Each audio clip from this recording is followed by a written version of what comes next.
कामयाबी में अहंकार और नाकामयाबी में निराशा। अगर इन दो भावों से इंसान अपने जीवन को सुरक्षित कर लेता है तो वो अपने जीवन में अभूतपूर्व वृद्धि कर सकता है, सांसारिक क्षेत्र में भी और आध्यात्मिक क्षेत्र में भी।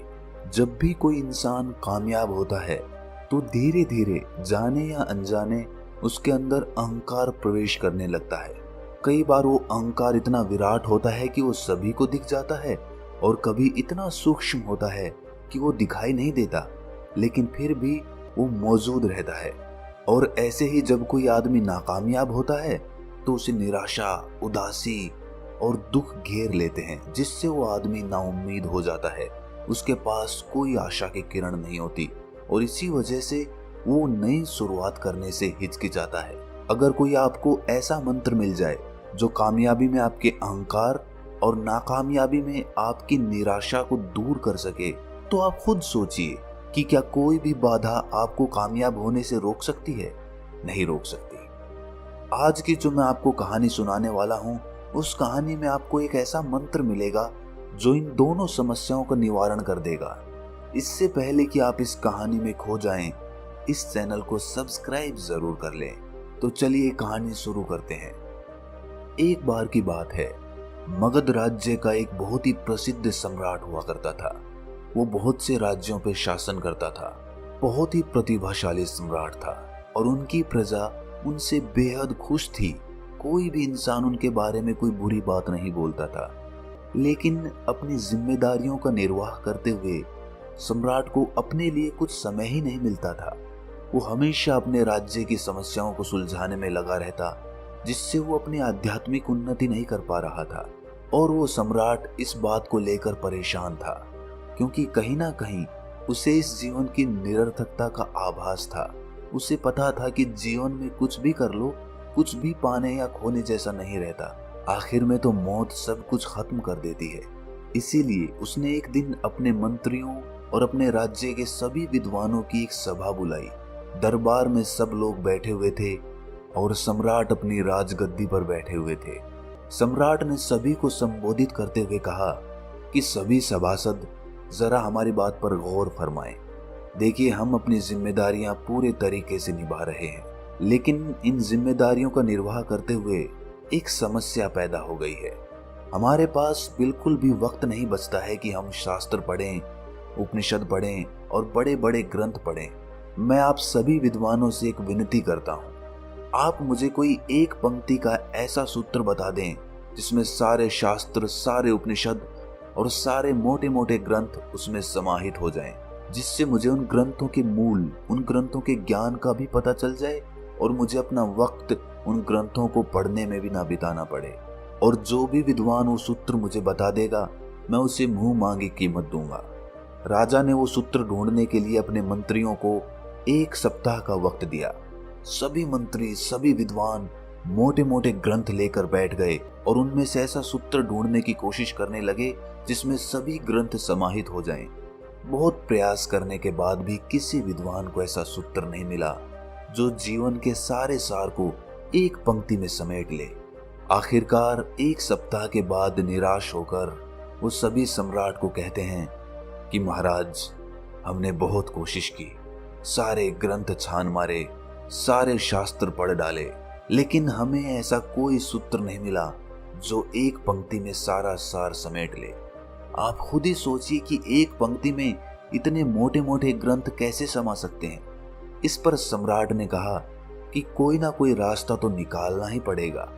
अगर तुमसे नहीं हो पा रहा तो किसी ऐसे आदमी के बारे में बताओ जो मेरी समस्या को हल कर सके। तभी एक मंत्री बोला कि महाराज, हमारे पड़ोसी राज्य में एक बहुत पहुंचे हुए संत रहते हैं। मैं यकीन से तो नहीं कह सकता, लेकिन शायद आपकी समस्या को वो सुलझा सकते हैं। आप एक बार उनसे भेंट जरूर करें। ये सुनकर सम्राट अगले दिन ही अपने कुछ सैनिकों और अपने घोड़ों को लेकर उस संत के पास पहुंच जाते हैं। संत के पास पहुंचकर वो उन्हें सारी समस्या बताते हैं। उसकी समस्या सुनने के बाद वो संत कहते हैं कि राजन, मेरे पास भी ऐसा कोई सूत्र तो नहीं है, ना ही मैंने कभी इसके बारे में विचार किया, लेकिन मेरे गुरु ने मुझे एक अंगूठी दी थी। ये अंगूठी जो तुम मेरी उंगली में देख रहे हो, ये मेरे गुरु की भेंट की हुई है। मेरे गुरु ने इसे देते वक्त मुझसे कहा था कि इस अंगूठी के पत्थर के नीचे 2 पर्चियां हैं जिनमें एक एक मंत्र लिखा हुआ है। एक पर्ची हरे रंग की है और दूसरी पर्ची नीले रंग की है। और मेरे गुरु ने ये पर्चियां मुझे देते हुए कहा था कि जब भी तुम्हारे जीवन में बुरे से बुरा समय आए, जब तुम्हें लगे कि सब कुछ खत्म हो चुका और अब तो जीने जैसा कुछ बचा ही नहीं, तब तुम उस हरी पर्ची को खोलकर देखना। उसमें तुम्हें एक ऐसा मंत्र मिलेगा जो तुम्हें उस परिस्थिति से बाहर निकाल देगा। और दूसरी पर्ची तुम तब खोलना जब तुम अपने जीवन में सब कुछ हासिल कर लो, जब तुम्हें लगे कि जीवन में मैंने सब कुछ पा लिया, अब तो पाने जैसा कुछ रहा ही नहीं, तब तुम वो नीली पर्ची खोलना। इसके बाद उस संत ने कहा कि मुझे तो अपने जीवन में इसकी जरूरत ही नहीं पड़ी, क्योंकि मेरे पास ऐसा वक्त ही नहीं आया कि मुझे ये पर्ची खोलकर देखने की जरूरत पड़े। इसीलिए ये पर्ची मैं तुम्हें भेंट कर देता हूँ। और ये कहते हुए उसने वो अंगूठी सम्राट को भेंट कर दी। सम्राट ने भी वो अंगूठी स्वीकार कर ली और अपने राज्य में वापस लौट आया। समय ऐसे ही चलता रहा। बहुत साल बीत गए। राज्य पूरी खुशहाली के साथ चल रहा था।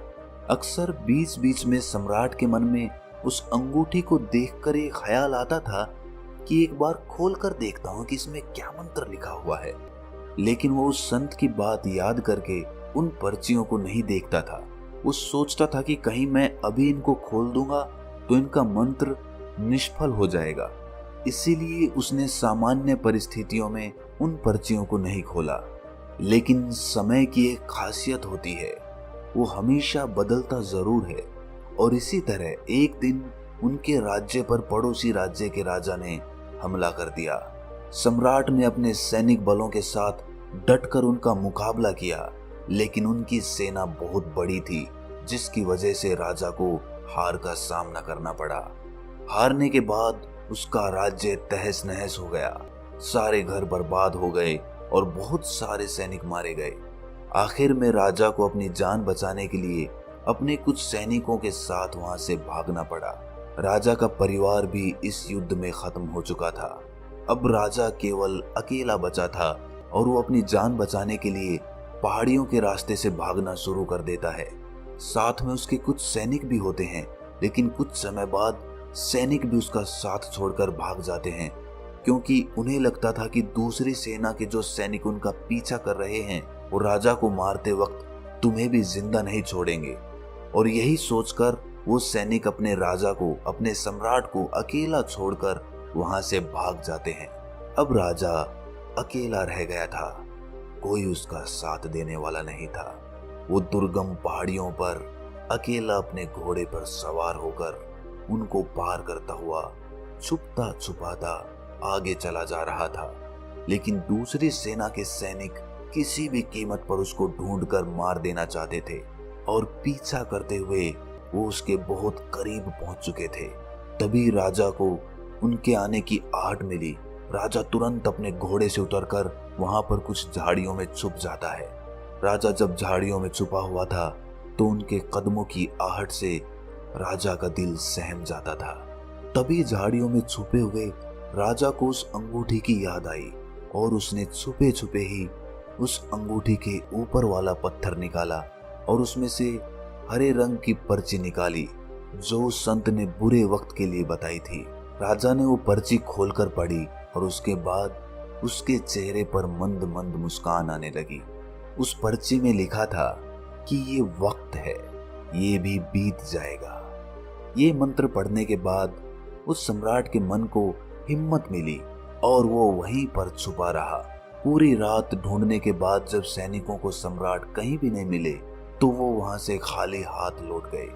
इसके बाद अगले दिन सुबह सम्राट उन झाड़ियों में से निकल कर आता है। ये मंत्र उसे बहुत ही सार्थक लगा कि वक्त है, ये भी बीत जाएगा।